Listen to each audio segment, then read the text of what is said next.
मैं रवीश कुमार। 242 यात्री, चालक दल और इनमें से कोई नहीं बचा।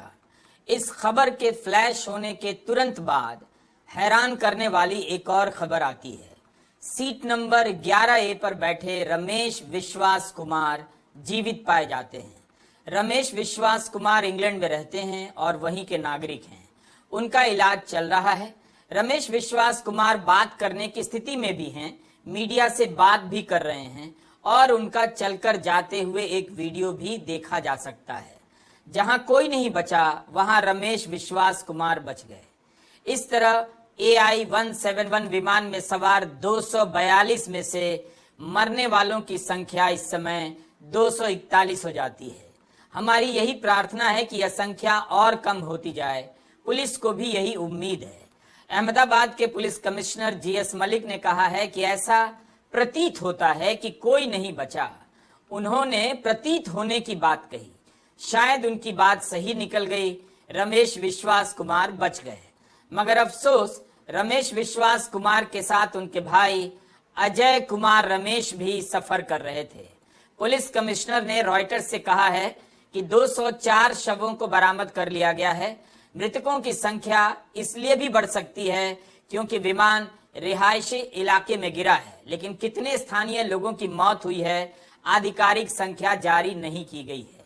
इसलिए मरने वालों की संख्या, घायलों की संख्या लगातार बदलती रह सकती है। विमान जहां गिरा है वहां पर BJ मेडिकल कॉलेज का हॉस्टल है। जिस अतुल्य हॉस्टल पर विमान गिरा उसमें और उससे सटे भवन में डॉक्टर, मेडिकल स्टाफ और उनका परिवार भी रहता था। भारत के नागरिक उड्डयन मंत्री राम मोहन नायडू ने इस जगह का दौरा किया है और कुछ तस्वीरें एक्स पर डाली हैं। इन तस्वीरों से पता चलता है कि अस्पताल से सटे हॉस्टल को कितना बड़ा नुकसान पहुंचा है। इमारत जल गई है। जहाज का एक पंख यहाँ बिखरा नजर आ रहा है। अस्पताल के जिस हिस्से में हॉस्टल था, रिहायशी इलाका था, वहां की तबाही का भी सही आकलन नहीं मिल पा रहा है। न जाने कितनों के कमरे पूरी तरह जल गए होंगे और घायल डॉक्टरों की क्या हालत होगी। जब यह विमान उड़ा था तब इसमें ईंधन पूरा भरा हुआ था और उड़ान की शुरुआत में ही क्रैश कर गया। शायद इस वजह से भी आग का प्रकोप इतना ज्यादा रहा होगा। कुल मिलाकर 230 यात्री देश के और विदेश के और 12 क्रू मेंबर सवार थे। इसमें से एक यात्री का बचने का अच्छा समाचार मिला है। मैं उनको मिलकर आया हूं।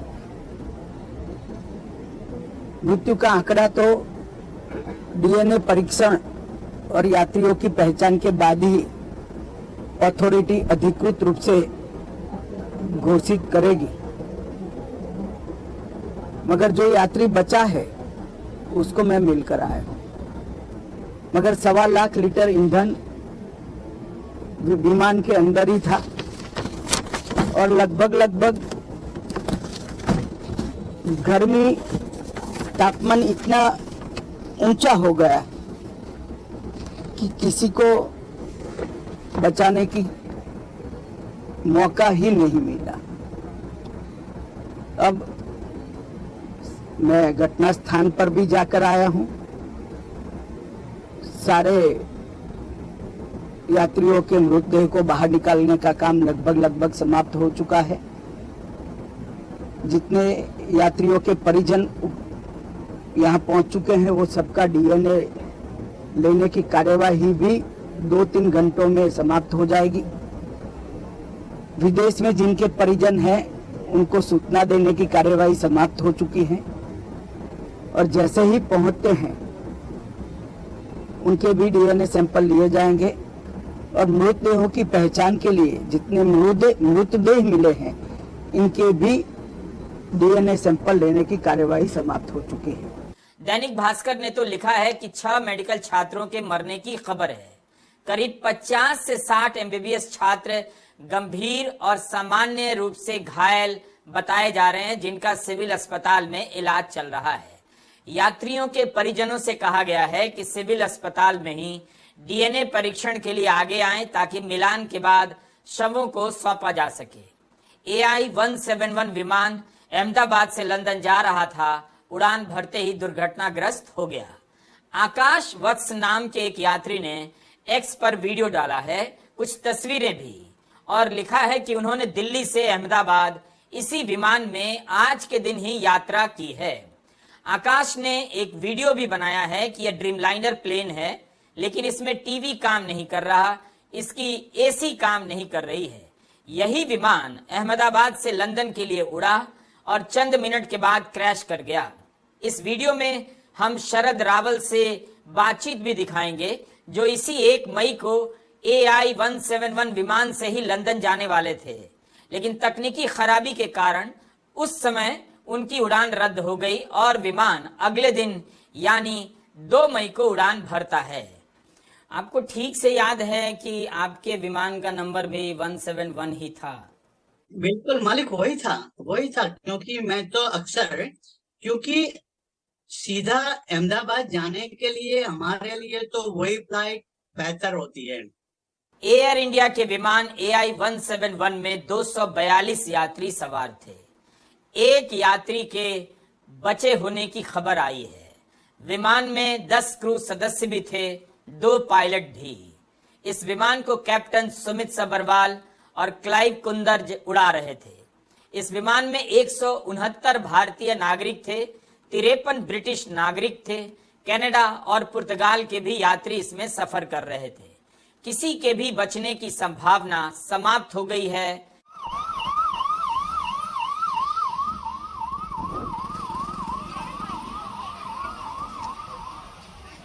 जिस अस्पताल के परिसर में बदहवास एम्बुलेंस भागते नजर आ रहे हैं, वह गुजरात का सबसे पुराना अस्पताल है और पश्चिम भारत के सबसे बड़े अस्पतालों में गिना जाता है। 100 एकड़ में इसका कैंपस है। इसी अस्पताल के कैंपस में AI-171 विमान गिरा। घटना स्थल के करीब होने के बाद भी इस अस्पताल में लाए गए किसी भी यात्री को नहीं बचाया जा सका, रमेश विश्वास कुमार को छोड़कर। बड़ी संख्या में परिजनों और आम लोगों की भीड़ यहाँ देखी जा सकती है। बचाव व राहत कार्य में सारी ताकत झोंक देने के बाद भी बड़ी संख्या में लोगों की मौत हो गई, उन्हें नहीं बचाया जा सका। गुजरात के पूर्व मुख्यमंत्री विजय रूपाणी भी इस विमान में सवार थे, उनका भी निधन हो गया है। विजय रूपाणी इस विमान से लंदन अपनी बेटी से मिलने जा रहे थे और वहां से वापसी का टिकट भी था। अब उनकी बेटी लंदन से अहमदाबाद के लिए रवाना हो रही हैं। रूपाणी गुजरात के दूसरे मुख्यमंत्री हैं जिनका निधन विमान हादसे में हुआ है। पाकिस्तान से युद्ध के समय 1965 में गुजरात के दूसरे मुख्यमंत्री कांग्रेस के बलवंत राय मेहता के विमान पर हमला किया गया था, जिसमें उनकी मौत हो गई। सबकी नजर विमान में सवार यात्रियों पर थी, लेकिन जल्द ही खबर आने लगी कि विमान जहां गिरा है वहां भी बड़ी संख्या में लोग इससे प्रभावित हुए हैं। और ये लोग कौन हैं? ज्यादातर मेडिकल के छात्र हैं। बीजे मेडिकल कॉलेज गुजरात का टॉप मेडिकल कॉलेज है। इसके हॉस्टल की छत पर विमान गिरा और पूरा इलाका जो कैंपस है सिविल अस्पताल का ही हिस्सा है। गुजरात के प्रतिभाशाली छात्रों को यहाँ पढ़ने का अवसर मिलता है। बड़ी संख्या में घायल होने की खबर ने इस घटना की त्रासदी को और दुखदाई बता दिया है। माँ बाप अपने आप को दिलासा नहीं दे पाएंगे कि उनका बच्चा हॉस्टल में था, कहीं बाहर घूम भी नहीं रहा था, खाना खा रहा था, ऊपर से एक विमान आता है, गिर जाता है, जिसमें बच्चे घायल हो जाते हैं। आप देख सकते हैं कि कैंटीन की छत धंस गई है, दीवार टूट गई है, 50 से 60 छात्र घायल हो गए हैं, अस्पताल में भर्ती किए गए हैं। तस्वीर को क्लोजअप करने से आप देख सकते हैं कि विमान का कितना बड़ा हिस्सा हॉस्टल की दीवार की तरफ आ गया है। यह तस्वीर CISF ने जारी की है। इसमें आप देख सकते हैं कि विमान का पिछला हिस्सा किस तरह छत पर धंस गया है। विमान हॉस्टल की छत पर गिरा है और इसके कारण हॉस्टल की इमारत में भी भयंकर आग लगी। लंच के वक्त छात्र भोजन के लिए हॉस्टल आए और कुछ यहाँ पहले से भी आराम कर रहे थे। रक्षा मंत्रालय के गुजरात एक्स हैंडल से भी यह सब वीडियो आया है, तस्वीरें भी। इस वीडियो से अंदाजा मिलता है कि मलबे से शवों को निकालना कितना मुश्किल रहा होगा। यह भी पता चलता है कि कोस्ट गार्ड की मेडिकल टीम घटना स्थल पर कितने कम समय में पहुंच गई होगी। लेकिन इस तत्परता के बाद भी दुर्घटना ने किसी के लिए जीवन का अवसर नहीं छोड़ा।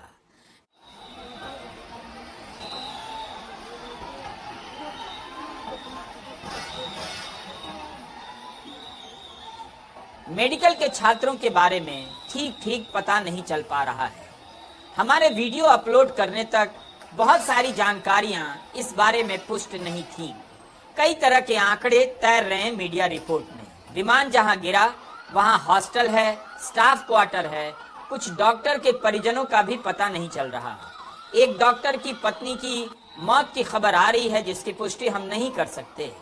दैनिक भास्कर ने रिपोर्ट किया है कि विमान सिविल हॉस्पिटल के हॉस्टल की 4 बिल्डिंग से टकरा गया जिनमें रेजिडेंट डॉक्टर रहते थे। धमाके का असर इतना ज्यादा था कि मेस के अंदर मौजूद डॉक्टर भी घायल हो गए, गंभीर रूप से घायल हो गए। दैनिक भास्कर ने रिपोर्ट किया है कि यहां से 6 शव निकाले जा चुके हैं। रिहायशी इलाके में विमान के गिरने के कारण स्थानीय लोगों के मारे जाने की भी खबर है।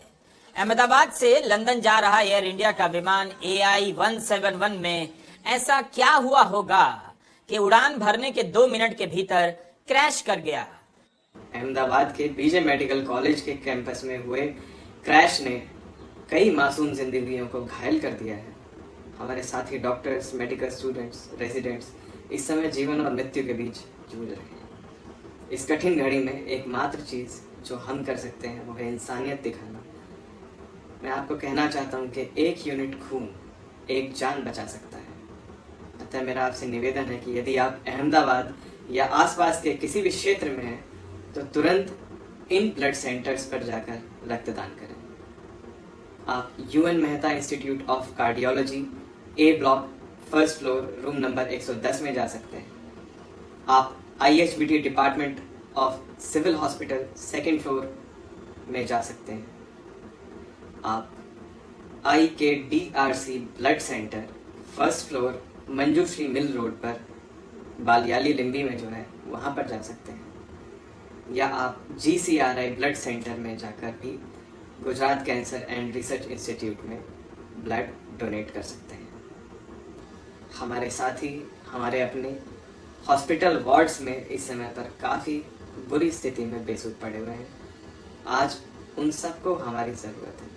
टाटा समूह के चेयरमैन N चंद्रशेखरन ने कहा है कि बीजे मेडिकल अस्पताल की इमारतों को जो नुकसान पहुंचा है उसे फिर से ठीक करने में टाटा समूह पूरी मदद करेगा। अस्पताल के घायल छात्रों और स्थानीय निवासियों के इलाज का भी खर्चा टाटा समूह उठाएगा। इस दुर्घटना में मारे गए यात्रियों के परिजनों को 1-1 करोड़ रुपए दिए जाएंगे। I know that there are many questions, and at this stage, I will not be able to answer all of them. But I do want to share the information we have at this time. We are actively working with the authorities on all emergency response efforts. A special team of caregivers from Air India is on their way to Ahmedabad to provide additional support. The investigations will take time, but anything we can do now, we are doing. दुर्घटना के कारणों की जांच हो रही है। कहा जा रहा है कि टेक ऑफ के बाद विमान ज्यादा ऊंचा नहीं उड़ सका। बोइंग कंपनी का बयान आया है कि वीडियो देखने से नहीं लगता विमान में बाहर से कोई गड़बड़ी थी, बस जहाज गिर गया और गिरते ही आग लग गई। कहीं कहीं खबर यह भी है कि विमान के दोनों इंजन फेल हो गए।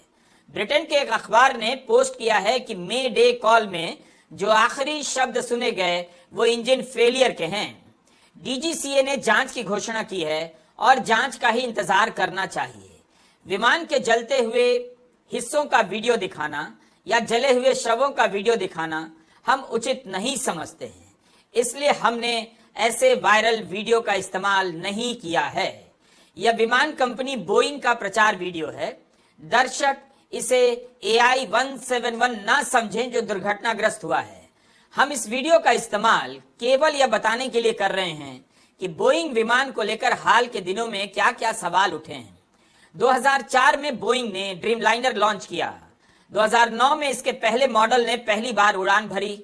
2011 से इसकी कमर्शियल सेवा शुरू होती है। पिछले 14 साल में 100 करोड़ से भी ज्यादा लोग इस बोइंग में सफर कर चुके हैं। आधिकारिक नाम तो 787 रखा गया था, मगर एक प्रतियोगिता के बाद इसका नाम ड्रीमलाइनर चुन लिया गया। दुनिया भर में हर दिन ड्रीमलाइनर 2100 उड़ानें भरता है। इन विमानों की संख्या 1175 बताई जाती है। लेकिन हाल के दिनों में बोइंग कंपनी के विमानों को लेकर बहुत सारे सवाल उठे हैं। इसे लेकर नेटफ्लिक्स पर एक डॉक्यूमेंट्री भी आप देख सकते हैं जिसका नाम है downfall, the case against Boeing. इस फिल्म में बोइंग के 2 विमानों के क्रैश की पड़ताल की गई है।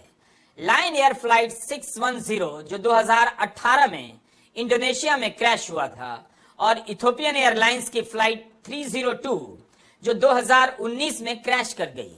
दोनों हादसों में करीब 350 लोगों की मौत हुई थी। इस जांच में बोइंग कंपनी की सुरक्षा व्यवस्था पर सवाल उठाए गए। बताया गया कि कंपनी की आंतरिक राजनीति में हो रहे बदलाव भी दोनों दुर्घटनाओं का एक बड़ा कारण रहे। और जून 2024 में अमेरिका के सीनेट में जब इन 2 विमान हादसों को लेकर सुनवाई चल रही थी, तब बोइंग कंपनी के सीईओ ने इन दोनों हादसों में मारे गए लोगों के परिजनों से बाकायदा माफी मांगी थी। 1 साल पहले की खबर है, अमेरिका की उड्डयन agency federal aviation administration FAA ने कहा था कि वह बोइंग के इंजीनियर द्वारा कंपनी पर लगाए गए आरोपों की जांच कर रही है। इंजीनियर सैम सालेपोर ने दावा किया था कि 787 ड्रीमलाइनर विमान के कुछ हिस्सों को ठीक से एक दूसरे से जोड़ा नहीं गया है। इस कारण यह खतरा पैदा हो सकता है कि हजारों उड़ानें भरने के बाद भी विमान बीच उड़ान में ही टूटकर क्रैश कर जाए। कंपनी ने इसके निर्माण में कई तरह के शॉर्टकट अपनाए हैं, उसकी सुरक्षा से समझौता किया है। FAA इन दावों की जांच कर रहा है। सैम सालेपोर ने कहा है कि जब तक अमेरिका की सेनेट के सामने इस मामले की सुनवाई पूरी नहीं हो जाती, दुनिया भर के सभी ड्रीमलाइनर विमानों के उड़ने पर प्रतिबंध लगा दिया जाना चाहिए। उन्होंने कहा था कि जैसे जैसे साल बीतेंगे यह विमान खतरनाक होता जाएगा। ट्विटर पर कई लोग लिख रहे हैं बोइंग के विमानों में गड़बड़ियों का सामना किया जा रहा है, खबरें आ रही हैं। अप्रैल 2025 में बोइंग कंपनी ने अमेरिका की सेनेट को जानकारी दी है कि वो सुरक्षा मामलों में सुधार कर रही है। इस तरह के हादसे स्थानीय होते हैं मगर उनका असर बहुत दूर तक होता है। दुर्घटना भारत में हुई है मगर मरने वालों में कई देशों के नागरिक हैं। विमान एयर इंडिया का है लेकिन बनाया है अमेरिका की कंपनी ने। अब अमेरिका की agency national transportation safety board ने घोषणा की है कि उसके अधिकारी जांच में सहयोग करने के लिए भारत जाएंगे। हादसे से जुड़ी सारी जानकारी भारत सरकार द्वारा दी जाएगी। अहमदाबाद से लंदन जाने वाले 171 विमान का रजिस्ट्रेशन नंबर VTANB था और सीरियल नंबर 36279। 14 दिसंबर 2013 को पहली बार इस विमान ने उड़ान भरी। इसके 1 महीने के बाद यह विमान जनवरी 2014 में एयर इंडिया को सौंप दिया गया। 11.5 साल बाद 12 जून 2025 को क्रैश कर गया। टेक ऑफ के 1-2 मिनट बाद ही प्लेन से सिग्नल मिलना बंद हो गया। आखिरी संदेश मेडे कॉल का था, जिसके बाद प्लेन को वापस कॉल किया गया मगर कोई जवाब नहीं मिला। एक ट्विटर हैंडल है फ्लाइट रेडार 24, इसे विमानन मामलों के लिए जाना जाता है। इसने रिपोर्ट किया है कि विमान 625 फीट की ऊंचाई के बाद प्रति मिनट 475 फीट की गति से नीचे आने लगा, क्रैश कर गया। यह टिकट 1 महीना पहले का है। 1 मई 2025 के दिन AI 171 विमान दोपहर 1:40 पर अहमदाबाद से लंदन के गैटविक एयरपोर्ट के लिए उड़ने वाला था, लेकिन उस दिन यह विमान नहीं उड़ सका। अपने फेसबुक पर शरद रावल ने एयरपोर्ट पर इंतजार करने की तस्वीर भी पोस्ट की है। अगले दिन 2 मई को विमान उड़ता है और रावल लंदन पहुंचते हैं। इसकी खबर गुजरात समाचार में छपी है। खबरों में बताया गया है कि विमान में ओवर बुकिंग होने के कारण 26 यात्रियों को उतारा गया और फिर उड़ान रद्द कर दी गई क्योंकि एसी नहीं चल रही थी और कई सुविधाएं नहीं मिल रही थी। एक महिला यात्री के बेहोश होने की बात भी इस खबर में दर्ज की गई है। विमान के सभी यात्रियों को 5 सितारा होटल में ठहराया गया और 2 मई के दिन उड़ान भरा। इसी संदर्भ में हमने एक यात्री से बात की जो अहमदाबाद और लंदन के बीच आना जाना करते हैं, इसी विमान सेवा का इस्तेमाल करते हैं। इस वजह से भी कि गैटविक एयरपोर्ट जो लंदन के ठीक बाहर है, 40-45 मिनट की दूरी पर है, काफी अत्याधुनिक एयरपोर्ट है। वहां से सीधे उड़ान की सुविधा इन्हें मिल जाती है अहमदाबाद उतरने की। शरद रावल हैं, शरद रावल बता रहे हैं कि इसी 1 मई को, जो मई गुजरी है, 1 मई को 171 विमान से ही गैटविक जाने वाले थे, इस विमान से उड़ने वाले थे। विमान की तकनीकी खराबी की वजह से उड़ान रद्द की गई, यात्रियों को 5 स्टार होटल में ठहराया गया।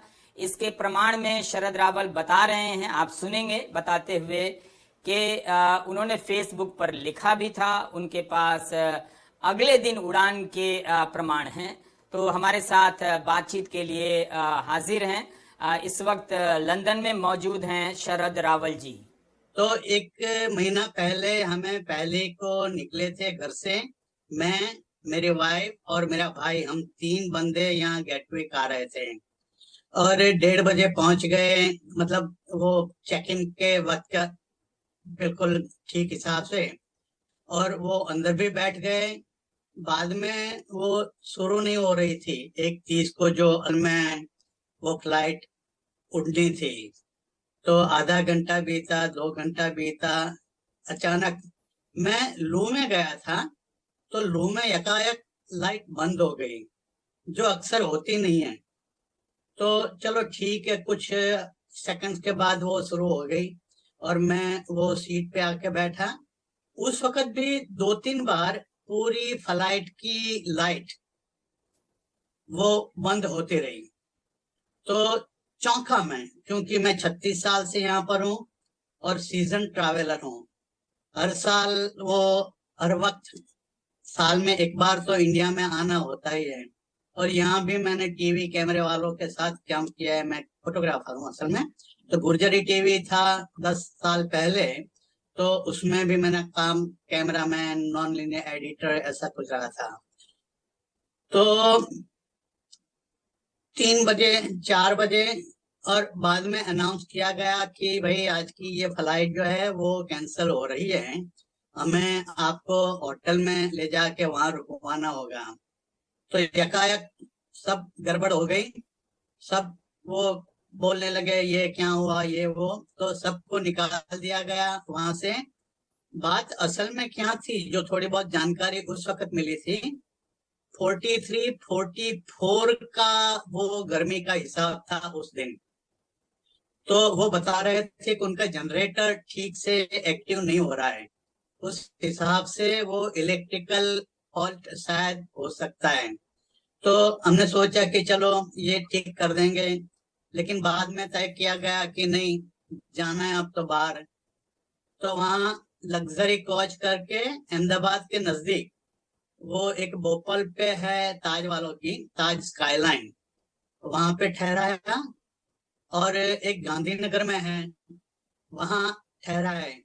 तो जो भी बंदे जा रहे थे होटल में, उनके लिए तो मुफ्त में 5 स्टार होटल का ये आनंद, वो मजा लेनी थी, ऐश करना था। दूसरे दिन सेकंड मई को हम आ गए, तो उस वक्त भी तकरीबन 1-2 घंटा वो चेक किया। उस वक्त भी हम सब परेशान थे कि शायद ये आज भी उड़ने वाले हैं कि नहीं। तो कुछ ही देर में ये शुरू हो गई फ्लाइट और हम आ गए। मैंने फेसबुक पे वो पोस्ट भी शेयर की थी कि चलो ये प्लेन तो ये नहीं उड़ा, लेकिन हमें वो 5 स्टार का वो एक मौका दे दिया है इंडिया वालों ने। और मेरी ये समझ है कि लास्ट जो एरोप्लेन था, अगर वो ही एरोप्लेन आज उड़ रहा है, तो मेरा प्रश्न ये है कि उसको ठीक से जांच करवाई थी कि नहीं करवाई थी। ये 787 की जो फ्लाइट है, उस वक्त जो प्रॉब्लम हुआ था वो एक तकरीबन समझो 1.5 महीना हो गया, तो उसमें ठीक करवा के वो चलाना मुमकिन है। लेकिन शायद उसमें वही वजह से अगर प्रॉब्लम है, तो काफी दुखद है। तो उस दिन आप गैटविक जाने वाले थे लंदन, इसी नंबर की जहाज से? वो 2 को मैं आ गया, दूसरी तारीख को वो हम उड़े वहां से और गेटविक पहुंच गए, लड़का लेने आया था, अब ठीक से है मतलब। लेकिन आप कह रहे हैं कि अपना अनुभव ये बता रहे हैं कि 1 मई को भी इस तरह की घटना हुई, जब आप विमान में गए तो बत्तियां बंद हो गईं, विमान समय पर नहीं उड़ा और सारे यात्रियों को 5 स्टार होटल में रुकाया गया, ये कह रहे हैं आप? बिल्कुल बिल्कुल। आज ही मेरी वाइफ बात कर रही थी कि अगर ये पहली मई को हुआ होता तो क्या होता हमारे साथ, क्योंकि हम 20 फैमिली मेंबर्स हैं यहाँ पर और हस्बैंड वाइफ 2 रह रहे हैं बिल्कुल ठीक से। 75 आई एम नाउ और सेटल होने के बाद मैं 36 साल से यहाँ सेटल हूँ, मतलब I am totally Londoner now और Britisher now, and that's what the life is. जी, पर अब ये जो दुर्घटना की खबर आई 171 की, आपको ठीक से याद है कि आपके विमान का नंबर भी 171 ही था? बिल्कुल मालिक, वही था, क्योंकि मैं तो अक्सर, क्योंकि सीधा अहमदाबाद जाने के लिए हमारे लिए तो वही फ्लाइट बेहतर होती है। यहाँ गेटविक से बैठे और सीधे अहमदाबाद आ गए, वरना क्या होता है कतार या तो कोई भी एयरलाइन में जाए तो बीच में रुकना होता है, वहां से सामान ले आप फिर डोमेस्टिक फ्लाइट में जाए, तो ये हमारे